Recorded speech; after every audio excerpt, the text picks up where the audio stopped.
Tignan, eto, I have a mic.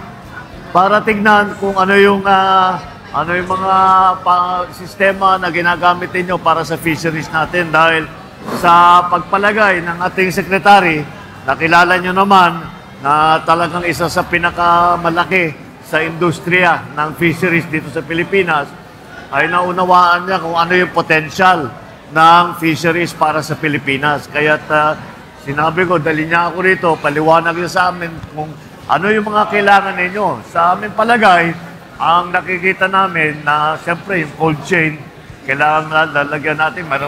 Nagtayo ka na pala nung malaking cold storage dito. Pero kailangan pang dagdagan. Kaya gagawin namin ang lahat para naman masuportahan. Yung buong, hindi lamang yung cold storage, kung hindi yung buong cold chain.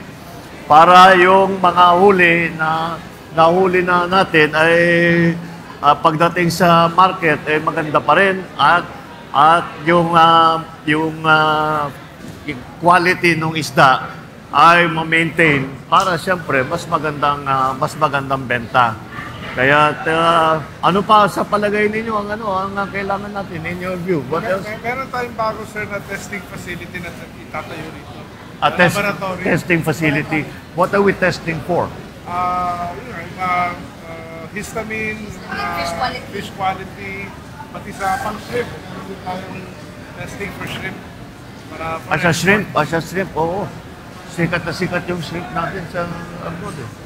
Ang pag binili mo yung black prawn sa Philippines. Black tiger prawn. Oo. Alright, sige. Maraming salamat at mabuti naman at nakadaan ako rito. At nakita ko, nakapunta na ako rito pero hindi pa ganito kalaki noon.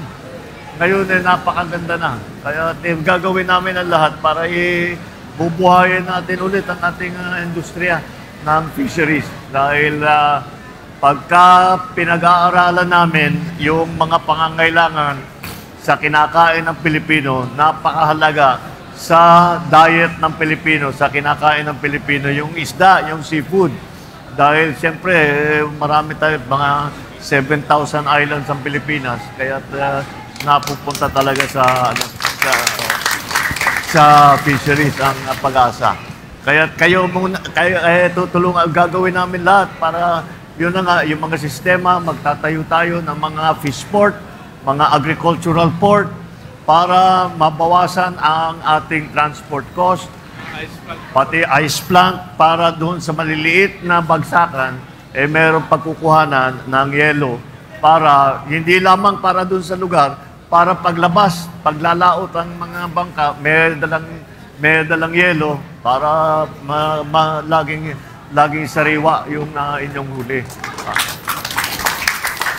Okay, so sige lang, patuloy nyo. Malaking kontribusyon ng Gensan at lahat ng fisheries industry sa pagpapakain sa buong Pilipinas. Kaya patuloy ninyo, maraming salamat sa inyong ginagawa.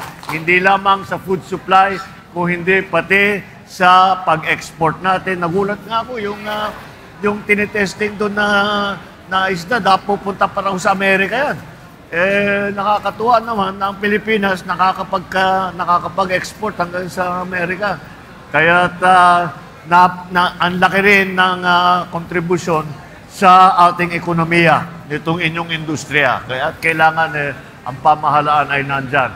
Kaya nakakatiyak naman kayo, kagaya ng aking nasabi, ang ating Secretary of Agriculture ay kasama ninyo sa industriya ninyo. Kaya gagawin na tuturuan tayo kung paano ang gagawin para matulungan kayong lahat.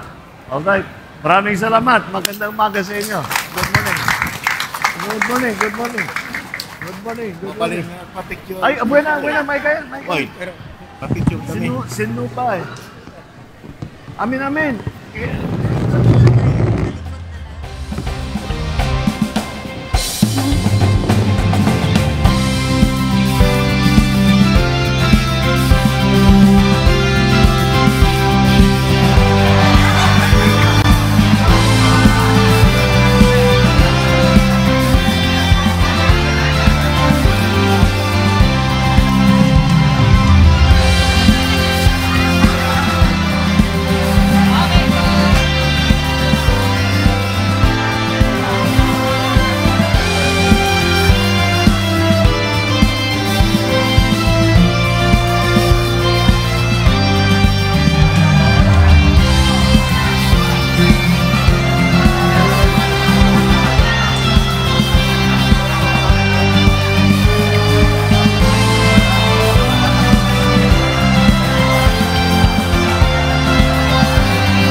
epektibong pag-aani ng isda at mas malaking kita.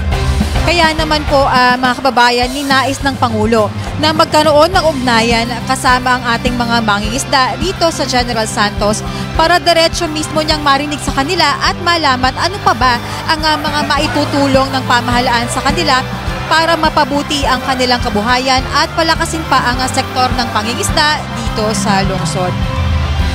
Kasama pa rin po ng Pangulo si Department of Agriculture Secretary Francisco Tiu Laurel Jr., si Undersecretary for Fisheries Drusilla Bayate at si Philippine Fisheries Development Authority Acting General Manager Attorney Glenn Pangapalan.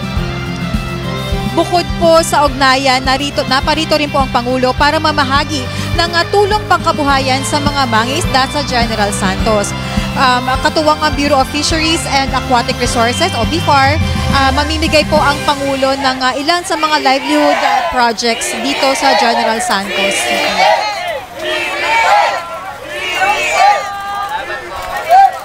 Kanina, Sir Migo, nakausap natin yung ilan sa mga hinarap po ng Pangulo ng mga mangingisda dito, no?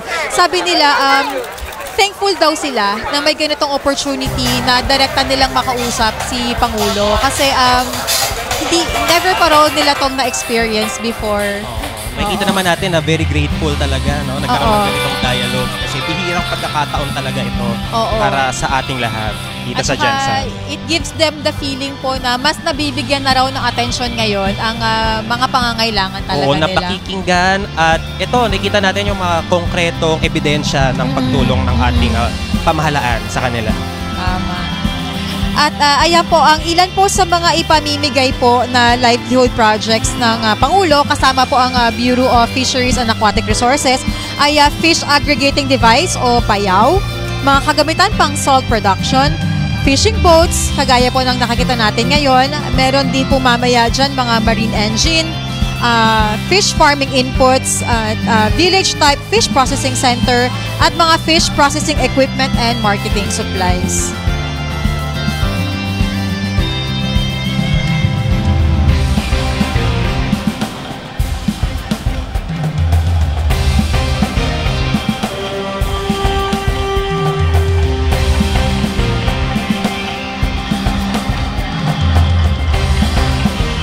Mga kababayan, ang pagpunta po rito ng Pangulo ay sumasalamin lang sa pagsisikap ng pamahalaan na suklian ang paghihirap at sakripisyo ng ating mga mangingisda sa pagsisigurong may pagkaing nakahanda sa hapag ng bawat pamilyang Pilipino. Ang ating pong natutunghayan ngayong umaga ay ilan lamang po sa mga programang handog para sa kanila para palakasin pa ang kanilang kabuhayan at patasin pa ang kanilang mga kita.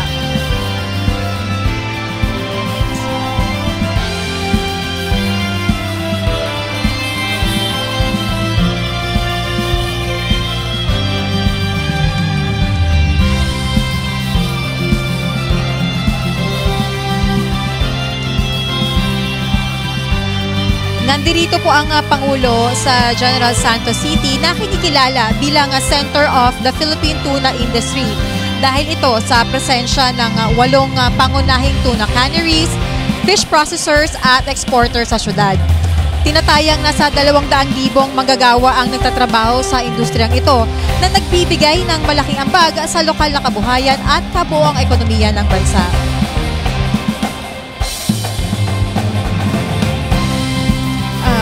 Ito pong General Santos Fishport Complex ay nasa pangangalaga ng Philippine Fisheries Development Authority.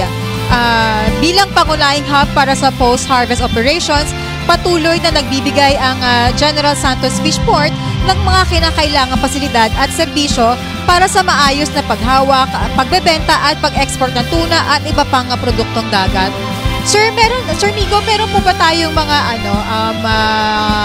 bagong infrastruktura na ginagawa dito sa Fishport? Actually, itong kinatatayuan ni ating Pangulo, nila Secretary, ay isa sa mga component ng rehabilitation project na kasalukuyang nangyayari dito sa General Santos Fishport Complex. Yung canopy sa kanilang harapan ay bago lamang.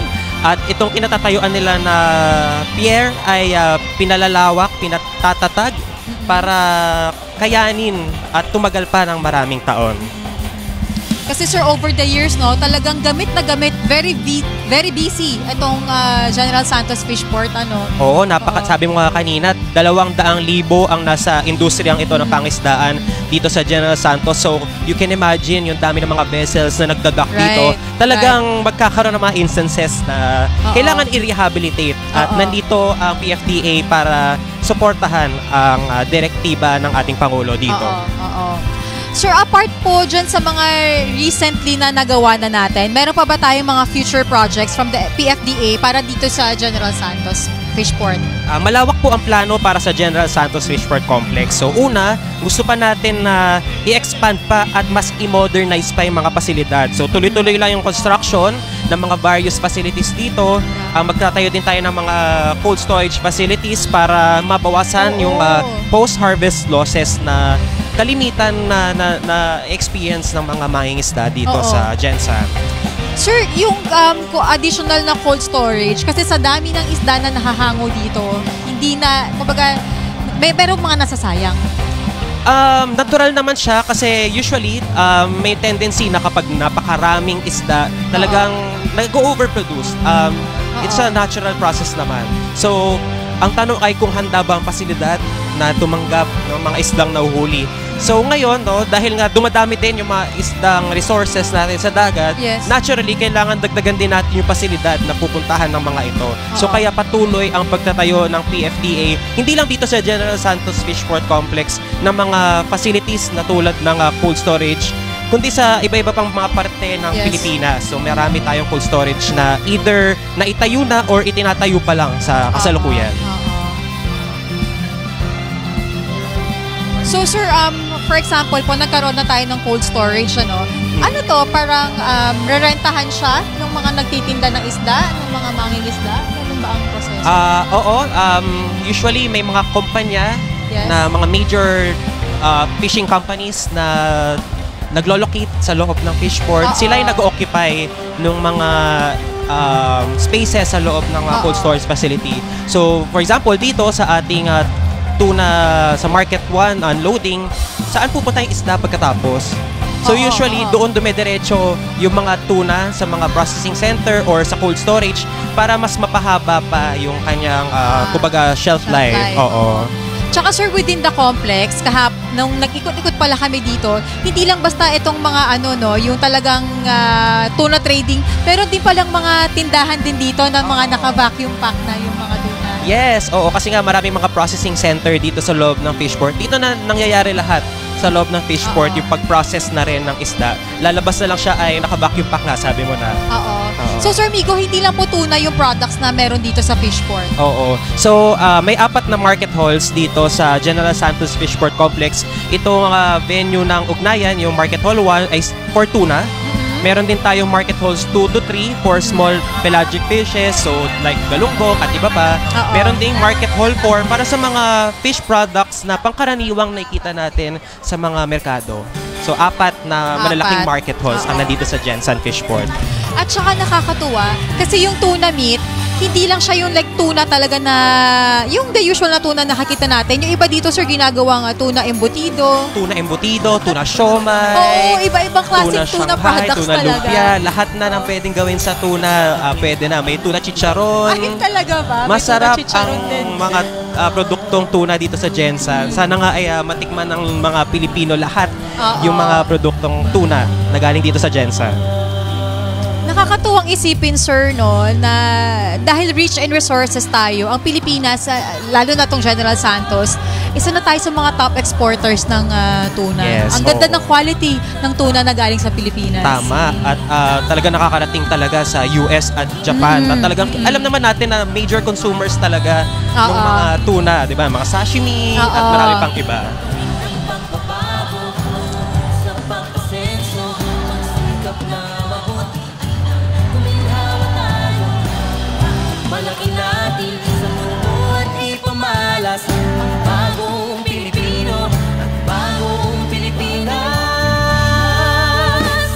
So ngayon nito, Gab, yung tinitignan nila ay ito yung fish aggregating device Okay. o payaw.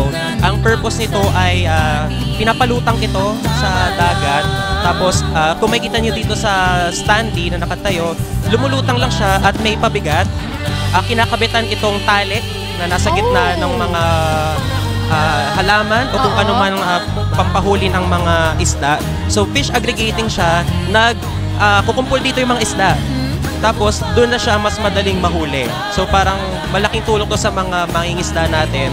Kasi, hindi na sila mahirapang kunin sila dahil nandito na sila nag-aggregate. Pag inangat yan, may mga isda na yan sa ilalim.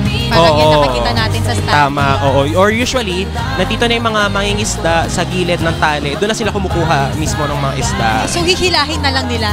Oo, usually, ganun ang nagiging proseso. Eto ba sir, kapag yung mga mangingisda natin, nagkagaling yan sa deep waters na no? Talagang malalalim na tubig na yung pinagagalingan Karamihan nila. ng mga mangingisda ay galing lang din naman dito sa rehiyon. So may mga nanggagaling dito mismo sa General Santos, may galing sa Sarangani, may ibang mga mangingisda na galing pa sa Tagum, Zamboanga. So very diverse yung mga nakita natin nag-unload ng tuna dito. At iba-iba din yung... no? Oo, Ano marami-rami. pinanggagalingan nila? Oo. At sa iba-ibang lugar sa Mindanao. Pero sir, may mga maliliit din bang mga fishing vessels na nagpupunta dito? Yung mga mga small time lang po, mga maliliit lang naman daragat, may mga nagpupunta rin dito? Yes, oo. Kung makita nyo itong nasa likod ng ating Pangulo, Oo. ay mga municipal vessel na galing sa mga maliliit na munisipyo at nagdadock dito sa General Santos Fishport Complex. So, lahat ay pwedeng mag-dock dito sa fishport. Maliit ka man o malaki, commercial vessel na pang-export o maliliit na mangingisda, mga payak na mangingisda, lahat ay pwede namang mag-unload ng mga produktong isda dito sa Jensen Fishport. Okay. Sir, tama ang General Santos Fishport po ay pangalawa sa pinakamalaking fishports under the PFDA po? Yes, oo, pangalawa. Next to Navotas, meron din kaming fishport sa Sual, Pangasinan, Lucena, Quezon Province, Kamaligan, Camarines Sur, Bulan, Sorsogon, meron din kami sa Iloilo, Zamboanga at Davao. So, 9 regional fishports. 9 fishports. Yes.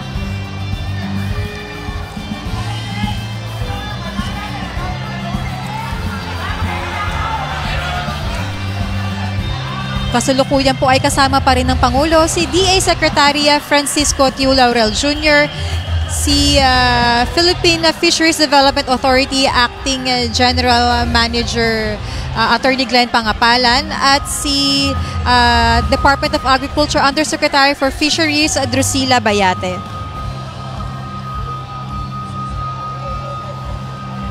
Naparito po ang Pangulo sa General Santos Fishport Complex upang personal na makita ang tuna trading dito sa Fishport at para marinig na rin mismo direkta sa ating mga minamahal na mangingisda, ano pa ba ang maitutulong ng pamahalaan para sa kanila.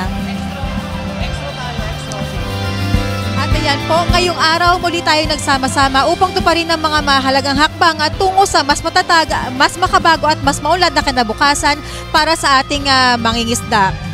Sa ilalim ng bagong Pilipinas, patuloy ang ating paglalayag patungo sa isang bansang may masaganang ani, abot kayang pagkain at mas inklusibong pag-unlad para sa lahat.